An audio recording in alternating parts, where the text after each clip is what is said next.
ہم واقعی نہیں سمجھے۔ اگر آپ کو ہمارے پوائنٹس ویلڈ لگتے ہیں، آپ انہیں سپورٹ کرنا چاہتے ہیں، تو اس میں آپ کو ہماری منظوری کیوں درکار ہے؟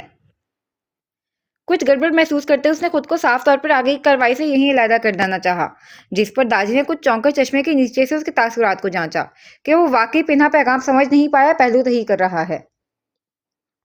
یہ بھی صحیح ہے، حتمی فیصلہ تو خیر ہمارا ہی ہوگا، لیکن آپ کم از کم اس انقلابی تبدیلی کے اہم کردار کے متعلق تو جاننا چاہیں گے نا، یعنی وہ شخص جسے ہم نے منتخب کیا ہے۔ میں یہاں کسی کو زیادہ جانتا نہیں، اور نہ ہی اس معاملے میں میری رائے اور رضامندی اتنی اہمیت رکھتی ہے۔ ماسا، بابا سا اور دیگر کا پہلے جاننا زیادہ ضروری ہے۔ وہ بھی انہی کا پوتا تھا، مچھلی کی طرح پھسلتا وہاں سے یہ جا ہونے کے پر تول رہا تھا، جو داجی کی خوب سمجھ آ رہی تھی۔ تبھی وہ کتاب سامنے ٹیبل پر رکھ کر کھڑے ہوئے۔ ہم نے کہا تھا برخوردار، صرف زبانی کلامی انقلابی باتوں سے انقلاب نہیں آتے۔ انقلاب لانے کے لیے اپنے خون جگر سے بغاوت کی لو جلانی پڑتی ہے، اپنے قول کو عمل سے ثابت کرنا پڑتا ہے، اور پھر اسی طرح ثابت قدمی سے ٹکے رہنا پڑتا ہے، ورنہ کھوکھلے بڑے بڑے دعوے تو ہر چار کی محفل میں ایک لازمی کرتا ہے، جس پر کان کوئی نہیں دھرتا۔ نپے تلے موضوع لہجے کا الفاظ کا انتخاب کر انہوں نے خوب اس کی انار و جرأت کو للکارا تھا۔ داجی، ہم بہرحال عثمانی، باغی ہونے کے لیے بے باک اور بے خوف و خطر ہونا پڑتا ہے۔ جو راستہ آپ اوروں کو دکھا رہے ہیں اس پر خود چلیں اور اوروں کو مثال دیں، اور وہ مثال بننے کے لیے آپ کو میراث عثمانی سے عقد ثانی کرنی ہوگی۔ جس عزت مقام میں تحفظ کا آپ دعویٰ کر رہے ہیں وہ دینا ہوگا۔ اور داجی، میں اس کی سماعت پر یکے بعد دیگرے داجی نے ایسے دھماکے کیے تھے کہ اس کا مضبوط اعصابی نظام ابھی تک ابھر نہیں پایا تھا۔ کتنا برا لگ رہا ہے، انتہائی درجے کے ذہین فتین، معاملہ فہم و فخر خاندان عثمانی کے چشم و چراغ باران سا کو یوں تاریک گوشے میں فکر و علم کو تنہائی کا ساتھی بنا دے۔ جی پورٹیکو پر کھڑی کرتے اس کے من میں کیا سمائی تھی کہ وہ مصنوعی تعصب کا اظہار کرتا اس کی طرف چلا آیا تھا، جینز شرٹ پر مخصوص لیدر جیکٹ چڑھاتے ہوئے۔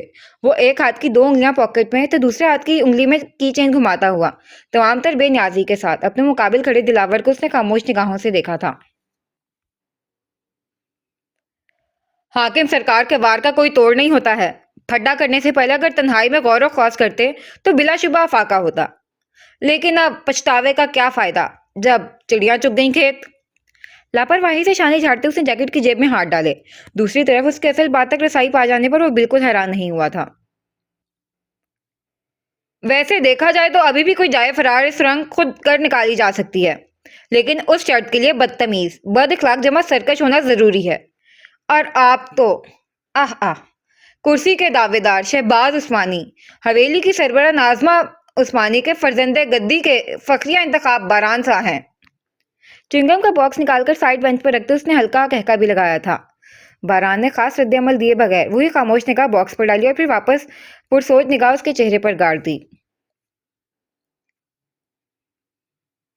دکان والوں کے سستے ہتھ کنڈے چینج نہیں ہیں، یہ رکھ لیں، آپ کے کام آئیں گے۔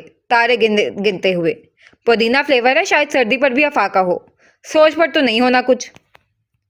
موسیقہ خیزی سے جیکٹ جھٹکتا ہوا وہ ایڑیوں کے پل مڑا۔ تم کس طرح بنا مزاحمت شادی کے لیے مان گئے تھے؟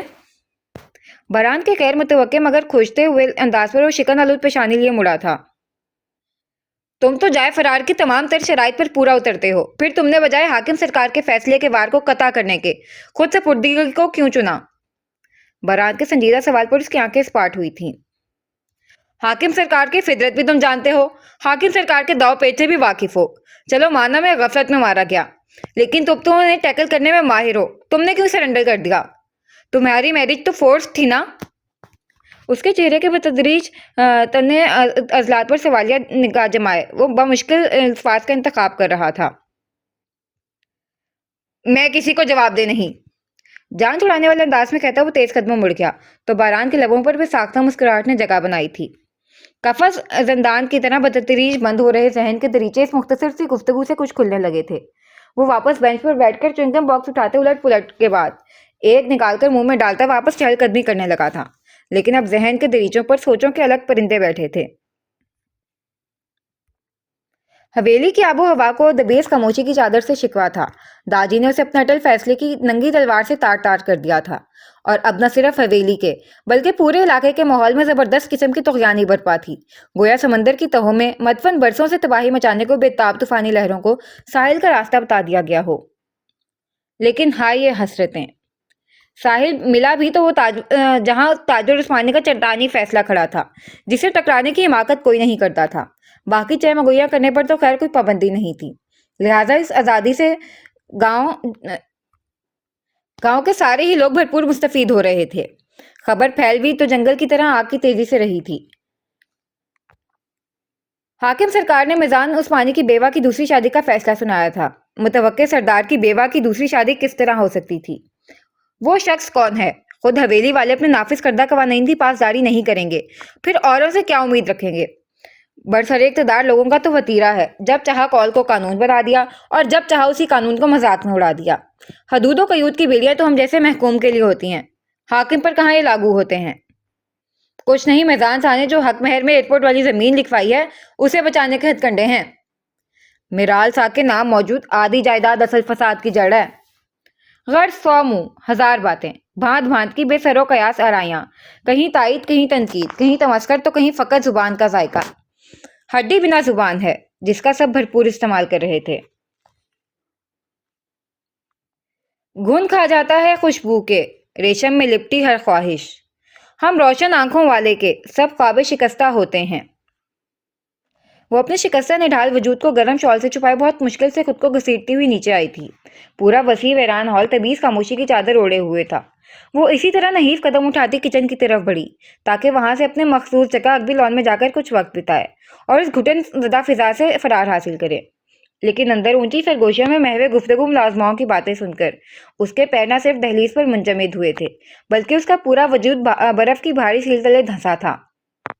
اندر سے بلند ہوتی آوازیں محض آوازیں نہیں تھیں، اڑتے ہوئے زہر میں بجھے تیر تھے جو اس کی برہنہ زخمی روح پر بے دردی سے یکے بعد دیگرے پیوست ہو رہے تھے۔ بھئی ایسے یا تیسے یہ قربانی تو بران صاحب کو ہی دینی ہوگی، آخر کو بکھیڑا انہوں نے کھڑا کیا ہے۔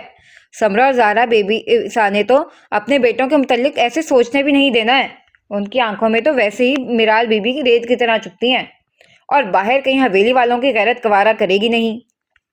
تمہیں کیا لگتا ہے وہ بران تھا جو اعلیٰ خاندان کی شہزادیوں کے رشتوں کو کسی کھاتے میں نہیں لاتے، وہ اپنی بھائی کی بیوہ سے نکاح کے لیے مان جائیں گے؟ اچھا مذاق ہے۔ چپتا ہوا تمسکرانہ انداز شکستہ اعصاب پر تازیانے کی طرح برسا تھا۔ سوال ہی پیدا نہیں ہوتا، وہ ایک آزاد فضا کے پروردہ ہیں، کسی صورت وہ نہیں مانیں گے۔ دوسری کا انداز پروسوخ تھا۔ کون جانے مان جائیں، آخر کو حاکم سرکار کا فیصلہ ہے اور وہ ہونے والے گدی نشین ہیں، حکم کی سرکوبی کا رزق تھوڑی لے سکتے ہیں۔ پہلی والی نے واپس قیاس لگایا۔ میرال کا دم گھٹنے لگا تھا، جیسے تیزی سے آس پاس آکسیجن کم ہو رہی ہو۔ انہیں یہاں کی کسی چیز میں کوئی دلچسپی ہی نہیں، میں نے تو یہ بھی سنا ہے وہ بہت پہلے ہی دستار قبول کرنے سے صاف انکار کر چکے ہیں۔ دوسری نیچے آواز میں پھسپھسائی۔ ایسا تھا تو پھر انہوں نے اتنا بڑا مدعا ہی کیوں اٹھایا؟ مزراب بی بی کی وجہ سے، وہ آئے دن ہنگامہ کھڑا کرتی ہیں نا، یہ ایسا کیوں، وہ ویسا کیوں۔ ارے بیوہ ہے، بیوہ کی طرح نہیں رہے گی تو شہزادیوں کی طرح لشکاریں ماریں گی؟ بتاؤ پہلے، کوئی انوکھی بیوہ تو ہے نہیں وہ جو ایسی زندگی گزار رہی ہیں۔ بیوہ بھی وہ جس نے عین رخصتی سے 2 دن پہلے سہاگ کھو دیا۔ یہ تو حویلی والوں کا ظرف ہے جو انہیں سر آنکھوں پر رکھتے ہیں، ورنہ باہر کی بے حس دنیا تو بدبخت، ہر ماں نصیب، سبز قدم ہونے کے دل شکن تانوں سے ایسی لڑکیوں کا جینا حرام کیے رکھتے ہیں۔ ویسے بولنا تو نہیں خیر نہیں چاہیے، میرال بی بی ہے تو دل کی بہت اچھی، لیکن نصیب کو انتہائی منحوس پایا ہے بیچاری نے۔ پیدا ہونے سے پہلے ماں بیوہ ہوگی اور رخصتی سے پہلے خود، اور اب اتنا بڑا فساد کھڑا ہو گیا ہے، نہ صرف حویلی میں بلکہ پورے علاقے میں۔ اللہ جھوٹ نہ بلوائے، باہر تو کان دھرنے کی جگہ نہیں ہے۔ میں تو مزید وہ ملازمہ نہ جانے کیا کیا بول رہی تھی، اس کا دماغ بالکل معاف ہو چکا تھا۔ وہ جو اپنا بھرم رکھتی ہوئی آئی تھی وہ خود کو سینچ سینچ کر رکھتی آئی تھی، وہ جو ہر قدم کو پھونک پھونک کر رکھ رہی تھی کہ کہیں اس کی ذات لوگوں کی نگاہوں میں نہ آ جائے، کسی کی ترہم تمسخر بھری گفتگو کا موضوع نہ بن جائے۔ آج اس کی ذات پورے علاقے کے لیے زبان کا ذائقہ بن کر رہ گئی تھی۔ اور اس سب کی وجہ کون تھا؟ پھٹتے سر کو دونوں ہاتھوں سے تھامتے اس نے سرخ آنکھوں کو سختی سے بھیجا۔ باران عثمانی۔ اس شخص کی وجہ سے اس کی ذات کے بقیے ادھیڑے جا رہے تھے، یہی شخص اس کی زخم خوردہ روح کو چھلنی چھلنی کرنے پر تلا تھا۔ وہ بے جان ہوتے قدموں کو تمام تر قوت نچوڑ کے اٹھاتی ہوئی واپس زینوں کی سمت بڑھی تھی۔ دلاور حسب عادت نیند پوری کرنے کے بعد دی جان کے بیڈ پر دراز فون میں مصروف تھا جب وہ ڈھیر سارے زیورات کے ڈبے لے کر حاضر ہوئی تھیں۔ یہ کیا ہے؟ تنقیدی نگاہ باکسز پر ڈالتے ہوئے ان کی نرم مسکراہٹ سمٹ گئی تھی۔ وہ یہ سب رکھوانے کے لیے۔ دی جان کے ناخوش تاثرات دیکھ اس کا جملہ قطع ہوا۔ کیوں؟ ایک نظر اپنے بے نیاز پوتے پر ڈالتے ہوئے سنجیدہ تیور لیے مقدس کی طرف متوجہ ہوئیں۔ دی جان، ہم انہیں کہاں رکھیں گے؟ آپ محفوظ رکھ دیں اپنے پاس۔ آپ کو یہ سب میں نے رکھنے کے لیے تو نہیں دیے تھے۔ لیکن دی جان ہم یہ کیا؟ آپ کو زیور دیتے ہوئے بتایا تھا نا انہیں آپ کو روزانہ استعمال کرنا ہے۔ آپ انہیں رکھنے آ گئی ہیں؟ بتاؤ ذرا، آپ کی شادی کو ابھی دن ہی کتنے ہوئے ہیں؟ یہی تو دن ہوتے ہیں سجنے سنورنے کے۔ ہمارے دور کی دلہنیں تو سال 1.5 سال تک مہندی کا رنگ تک اترنے نہیں دیتی تھیں۔ سہاگنوں کا ایک روپ سروپ ہوتا ہے۔ بھلا آج کل کی دلہنیں ولیمے کے دوسرے دن سے ہی سر جھاڑ منہ پھاڑ لیے گھومتی ہیں، لیکن ہماری حویلی میں آج بھی ان چیزوں کو اہمیت دی جاتی ہے۔ دیکھیں خود کو ذرا آپ درپن میں، نہ کلائیوں میں چوڑیاں، نہ پیر میں پائل، نہ کوئی ساز سنگھار۔ بھلا سہاگنیں ایسی ہوتی ہیں؟ اس کے سادہ حلیے پر پہلے بھی دی جان متفکرانہ اعتراض کر چکی تھیں، لیکن آج دلاور کی موجودگی میں تفصیلی روشنی ڈالنے پر وہ خفت کے مارے سرتا پاک کندھار ہو گئی تھی۔ دی جان، وہ ہمیں عادت نہیں ہے۔ وہ منمنائی تھی، جس پر دلاور کو ہنسی آ گئی تھی۔ تمہیں ہنسی کس لیے آ رہی ہے؟ تم کچھ کم نہیں ہو۔ دی جان کے توپوں کا رخ اس کی جانب ہوا۔ میں نے کیا کیا ہے؟ وہ بھنچکایا تھا۔ تم کچھ کر نہیں رہے، اسی کا تو رونا ہے۔ تم دلچسپی لوگے تو وہ دلچسپی لے گی نا، تمہارے لیے تو تیار ہوگی وہ، لیکن یہاں تو آوے کا آوا ہی بگڑا ہوا ہے۔ دی جان نہ جانے جس جھونک میں تھیں آج۔ جی؟ سیدھا ہوتے اس نے آنکھیں پھاڑ کر دی جان پھر دی جان کی بچی کو دیکھا۔ یہ سارا ملبہ گھوم پھر کر میرے سر کیوں آن گرتا ہے؟ وہ اس الزام کو قبول کرنے کو ذرا روادار نہیں تھا۔ خیر، آج کے بعد میں آپ کو ایسے نہ دیکھوں، اور اگر یہ دوبارہ مجھے ایسے نظر آئے تو بات مت کرنا تم مجھ سے۔ مقدس کو سرزنش کرتے ایک دھمکی انہیں دلاور کو بھی چپکائی تو وہ بلبلا اٹھا۔ دی جان، آپ کی بچی، آپ کے زیور، آپ کی حویلی کی آن بان شان، اس سب کا بھگتان میں کیوں کروں بھلا؟ وہ اٹھ کر بیٹھتا باقاعدہ احتجاج کر رہا تھا۔ کیونکہ میری بچی تمہاری بیوی لگتی ہے شہزادے۔ اسے سجا سورا دیکھنا، اس کی تعریف کرنا، اسے سنورنے کی تلقین کرنا، اس کے ناز اٹھانا تمہاری ذمہ ہے۔ کس زبان میں تشریح کروں میں اس سب کی؟ تنگ آتے کھلے ڈلے الفاظ کا استعمال کر انہوں نے دونوں کو مشکل میں ڈالا تھا۔ مقدس سرپٹا کر انگلیاں مسلنے لگی تھی تو وہ بھی موبائل کو الٹ پلٹ کر انجان بن گیا تھا۔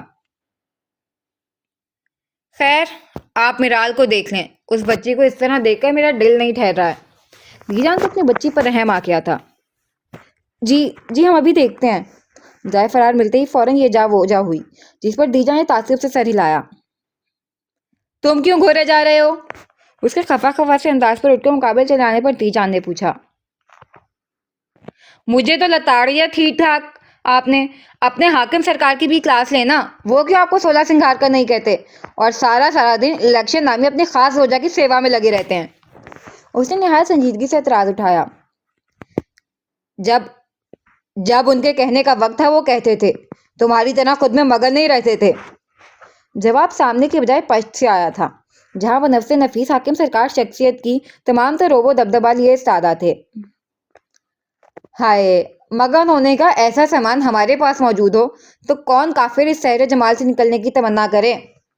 وہ فوراً ٹون بدلتا ناراضگی بلاتا دی جان کے پہلو سے لگا تھا۔ داجی کینہ توڑ نگاہوں سے اسے گھورتے، چادر سٹینڈ پر ڈالتے صدری کے بٹن جدا کرنے لگے۔ ویسے زیورات دیکھ کر مجھے یاد آیا جانے دلاور، آپ کے پیروں میں پازیب بہت اچھے لگیں گے، کیا کہتی ہیں؟ شہر سے ایک شایان شان پازیب نہ لے آؤں؟ وارفتہ انداز میں اپتاتے اس نے کنکھیوں سے داجی کو دیکھا تھا۔ میرا بھی یہی خیال ہے، وہ میں جو لے کر آیا تھا وہ پازیب پہنا کریں۔ بجائے بدکنے کے داجی نے جاتے ہوئے ہاں میں ہاں ملائی۔ یہ کوئی عمر ہے؟ دی جان جھیپ سی گئی تھی۔ ایسا کچھ ہے حاکم سرکار جو آپ نے نہ کیا ہو؟ وہ چڑ گیا تھا۔ نہیں برخوردار، ایسا کچھ نہیں ہے، کیونکہ ہم آپ کی طرح عین جوانی میں بوڑھے نہیں ہوئے تھے۔ کمال بے نیازی سے چوٹ کرتے وہ واش روم کی طرف بڑھے تو وہ جل بھن گیا۔ اور اہان ایک وقت پشت سے آواز ابھرنے پر اس نے پلٹ کر دیکھا۔ اپنے چہیتے کو بتائیں، پازیب دینے کا مطلب ہوتا ہے قید کرنا اور باخوشی مقید ہونا، اور انہیں قید ہونے کی اشد ضرورت ہے۔ لہٰذا جتنی جلدی ہو سکے اپنے خیال کو عمل جامہ پہنائیں۔ آخر کب تک بے لگام گھوڑے کی طرح گھومتے رہیں گے؟ اور سب سے اہم، پازیب بندہ اپنی بیوی کو دیتا ہوا ہی بندے کی اولاد لگتا ہے، کسی کی بیوی کو دیتا ہوا نہیں۔ دوسرا ذاتی وار کرتے ہوئے واش روم میں خراب سے غائب ہوئے تو وہ کلس کر شاکی نگاہوں سے مسکراہٹ دبا رہی دی جان کو دیکھنے لگا۔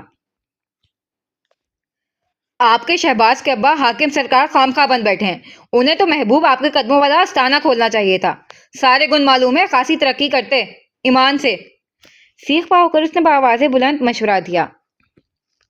نیک بخت، پوچھے پھر کب آ رہا ہے آپ کا لاڈلا میرے آستانے؟ لمحے کے لیے دروازہ کھولتے تاجی نے ترنگ میں پوچھا۔ مجھے کیا ضرورت ہے؟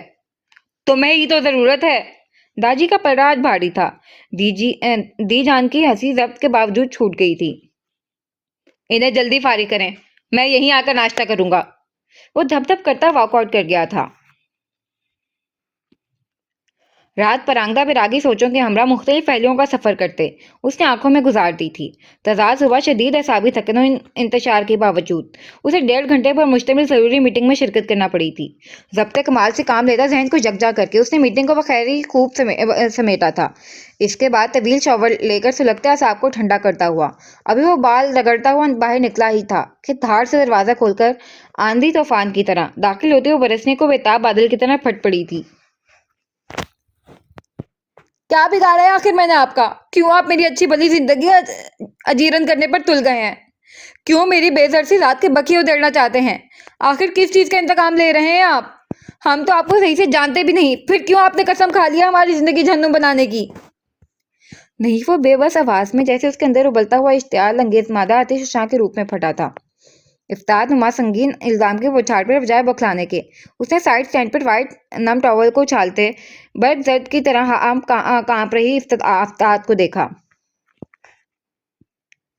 ادھر سائڈ ٹیبل پر پانی رکھا ہے، سلسلہ کلام جوڑے رکھنے کے لیے آپ کو ضرورت ہے اس کی۔ سائڈ ٹیبل کی طرف اشارہ کرتا ہوا نہایت اطمینان سے مختصر سی شجر نما بک ریک کی طرف بڑھا تھا اور اس کے درجے اطمینان پر میرال کا تن بدن جیسے دہکتے شعلوں کی لپیٹ میں آیا تھا۔ آپ کو مذاق لگ رہا ہے؟ ہماری اچھی بھلی زندگی کو آگ لگا کر آپ ہمیں پانی پینے کی صلاح دینا چاہتے ہیں؟ نہیں، وجود نے اسے چیخنے کی قوت نہیں دی تھی، ورنہ وہ سب تہس نہس کر دینا چاہتی تھی۔ اچھی بھلی؟ سیریسلی؟ کتابوں کے کتار پر شہادت کی انگلی پھیرتے اس نے استہزائیہ جملہ دہرایا۔ جی، اچھی بھلی۔ مٹھیاں بھینچ کر دانت کچکچاتے اس کا بس نہ چلا اور تنکا تنکا ریزہ ریزہ بکھیر دے۔ آخر یہ شخص ہوتا کون تھا؟ اس کی سمندر کی تہوں میں مدفن رازوں کی طرح احتیاط اجتناب کے ساتھ، کہیں جبر تو کہیں صبر، کہیں چپی تو کہیں بے قصور ہوتے ہوئے خود سپردگی سے محض اپنی ذات کو لوگوں کی چھلنی کرتی تیز نگاہوں سے محفوظ رکھنے کے لیے کی کوشش میں ہر موڑ ہر قدم پر سمجھوتا اور اعتزاز سے کام لینے آنے والی اس ہستی کو یوں ہلکا و ارزاں کر دینے والا کہ اب ادنا ملازم تک اس کا تمسخر اڑاتے اس کی ذرا بے نشان ذات کو زبان کا ذائقہ اپنے وقت گزاری کا سامان بنا رہے ہیں۔ آپ کو پتا ہے مس میرال، آپ سے زیادہ زندہ ڈیڈ باڈیز نظر آتے ہیں۔ اس کے چہرے کے اتار چڑھاؤ دیکھتے تلخی سے چوٹ کرتے اس نے نگاہوں سے بائیں دیوار سے لگے قد-آور آئینے کی طرف اشارہ کیا تو اس کی متورم سلگتی آنکھیں بے ارادہ اس کے تعاقب میں چلی گئیں۔ شیکان آلود ہلکے گندمی رنگ کے جھولتے ہوئے شلوار قمیض میں خزاں رسیدہ پتے کی طرح کامتا ہوا نازک و کمزور سراپا، آنکھوں کے نیچے طویل رت جگہ کی چغلی کھاتے سیاہ ہلکے زرد سوکھے سرسوں کے پھول سے چہرے کے گرد بے ترتیب لٹوں کا ہالہ، زیبائش سے نابلد ناک، کان، ہاتھ پیر، سر سے پیر تک جھولتے بڑے سے سیاہ چادر میں لپٹی کھڑی وہ واقعی کوئی زندہ لاش لگ رہی تھی۔ خد و خال اپنے اجاڑے ہیں، وگرنہ یوں تو میں حسینہ تھی، مجھے آتا تھا مائل کرنا۔ اپنا جائزہ لیتی سب کیوں کم مائگی کے شدت آور احساس نے اس کے اندر سر اٹھائے سرکش جذبات کو حذف کر لیا تھا۔ وہ مٹھی میں چادر لپیٹی بری طرح انگلیوں کو چکرنے لگی تھی جو بے جان ہو رہے تھے۔ غلط کہا میں نے؟ بھاری آواز پر ہڑبڑا کر اس نے آنسوؤں کے پوچھ سے بھاری نگاہ بمشکل سامنے اٹھائی جہاں وہ واپس ریک کی طرف متوجہ تھا۔ کیا لگتا ہے مس میرال آپ کو؟ بہت مہان ہیں آپ۔ میزان کے نام اپنی بقیہ ساری زندگی ضائع کر کے مثال قائم کریں گی آپ۔ لوگ آپ کو آئیڈیلائز کریں گے، انفلوئنس ہوں گے آپ سے۔ اب بات کو قطعی رخ دیکھ کر وہ سینے پر بازو لپیٹے چند قدم کا فاصلہ سمیٹ کر جواب طلب نگاہوں سے اسے دیکھنے لگا، جس کا تمتماتا چہرہ دھواں دھواں ہو رہا تھا۔ میں نے ایسا کب کہا؟ احتجاج میں چیخ پڑنے کی اس کی خواہش دکھ و صدمے سے بھیگ کر لغزش کا شکار ہوئی۔ زبانی کلامی دلیل سے زیادہ ثبوت کو پائیدار مانا جاتا ہے، اور آپ کا رویہ سب سے بڑا ثبوت ہے، اور یہ ہرگز بھی میرا ذاتی فلسفہ نہیں ہے۔ دنیا کی عدالت اسی پر چلتی ہے۔ اس کا متحمل لہجہ ویسا ہی مستحکم اور مدلل تھا، جس پر بڑے ضبط سے کھڑی میرال کی آنکھوں میں تارے جھلملانے لگے، جو کم از کم مقابل پر بے اثر تھے، کیونکہ وہ باران عثمانی تھا۔ راست کوئی اس کی خوبی تھی، لگی پٹی رکھنا اس کی سرشت میں گویا تھا ہی نہیں۔ خیر، اگر آپ اس غلط فہمی میں مبتلا ہو رہی ہیں کہ یہ سب میں آپ کے لیے کر رہا ہوں، تو یہ آپ کی پرسنل چوائس ہے، جس میں میں عمل دخل ضروری نہیں سمجھتا۔ بے پرواہی سمیٹے وہ اس پر سے نگاہ کیا، رخ ہی موڑتا ریک سے موٹی سی کتاب نکال کر اوراق کی گردانی کرنے لگا۔ پوری قوت سے مٹیاں بھینچتے آنکھوں کو میچ کر اس نے وہاں جمے اس کی کمزوریاں عیاں کر رہے آنسوؤں کو پلکوں کی اوٹ سے بے دخل کر دیا تھا۔ پھر ایک طویل سانس اندر کھینچ کر تمام تر ہمت کو متجمع بھی نہیں تو کبھی مستاق کے گویا ہوئی۔ کسی غلط فہمی کا شکار نہیں ہوں میں، اور نہ ہی میں غلط فہمی جیسی موذی بیماری کا علاج جانتی ہوں جو ان لوگوں کا علاج کر سکوں، جو لوگوں کے رویے سے خود ساختہ نتیجے اخذ کر لیتے ہیں۔ میں نہیں جانتی مزراب نے آپ سے یہ کیا کہا، آپ یہ سب کیوں کر رہے ہیں۔ میں اتنا جانتی ہوں، میں اس سب میں پڑھنے کے لیے اتنی بہادر نہیں ہوں۔ میں بے حد عام سی اور بزدل سی لڑکی ہوں، جو ایک عام سی گمنام زندگی گزارنا چاہتی ہے۔ لوگوں کی نگاہوں کا مرکز بننے کا خیال بھی جسے سہما دیتا ہے۔ خدا را ہماری ذات کو بخش دیں، بڑی مہربانی کرم نوازی ہوگی آپ کی۔ بہت ضبط سے کلمات ادا کرتے آخر میں درماندگی سے ہاتھ جوڑتے اس کے آنسو بے اختیار ہو گئے تھے۔ گھنیری پلکوں کی جھاڑیوں سے ٹوٹ کر نرم گداز گالوں سے لڑکتے آنسوؤں کی لڑیاں لمحے کے لیے مقابل کے آس پاس گردش وقت کو لگام ڈال گئے تھے۔ مزراب مجھ سے بہت محبت کرتی ہے، اس لیے حماقتیں کرتی ہے۔ پلیز آپ ان کی حماقتوں میں حصے دار نہیں بنیں۔ بند کر دیں اس سب کو، مجھے اپنی ذات کا تماشا نہیں بنوانا، پلیز۔ اس کی کانپتی متلجی آواز ہی واپس اس کے رکے وقت میں حرکت لے کر آئی تھی۔ باران فوراً سنبھل کر کھڑا ہوا تھا۔ حماقت مزراب نہیں، آپ کر رہی ہیں۔ وہ سنجیدہ تھا۔ کر بھی رہی ہوں تو مجھے پچھتاوا نہیں، اب بخش دیں۔ وہ چڑھ گئی تھی۔ ہاتھ جوڑ دینے کے باوجود یہ شخص پتھر کا پتھر تھا۔ آپ کی حماقت کی قیمت اکیلی آپ نہیں، کل آپ جیسی بہت سی لڑکیوں کو چکانی پڑے گی، سمجھیں بات کو۔ اس نے لہجہ رسان رکھا تھا۔ تو آپ ان بہت سی میں سے کسی لڑکی کی مثال لے کر اپنا مشن کمپلیٹ کریں، بس ہمیں بخش دیں، پلیز۔ اچھے کام کی شروعات اپنے گھر بلکہ خود سے کرنی پڑتی ہے۔ آپ، اس کا گہرا پرسکون مگر ستاتا ہوا لہجہ چاپک کی کونچ کی طرح اس کے اعصاب پر پڑتا اس کے پورے وجود کو دہکتی بھٹی میں ڈال گیا تھا۔ میرال، تم یہاں کیا کر رہی ہو؟ اونچی آواز سن کر مزراب کھلے دروازے میں آئی۔ باران نے ایک نگاہ پریشان بہن تو دوسری بے بسی کے انتہا پر کھڑی اس لڑکی پر ڈالی، اور ریک سے ایک کتاب اٹھا کر سبک قدم اٹھاتا اس کی سمت بڑھا۔ یہ میری پسندیدہ بک ہے، ریڈ کریں، سیلف امپروومنٹ کے لیے بہت اچھی ہوتی ہے۔ سنجیدگی سے بک اس نے بڑھائی تھی، جواباً وہ آندھی طوفان بنی وہاں سے بھاگی تھی۔ اسے کیا ہوا؟ کیا بات کر رہی تھی آپ سے بھائی صاحب؟ مزراب نے فق چہرے کے ساتھ پوچھا۔ آج تک اس نے میرال کا جارحانہ روپ نہیں دیکھا تھا۔ کیا ہو گیا ہے؟ کیوں اچانک سے ایسے بہیو کر رہی ہو؟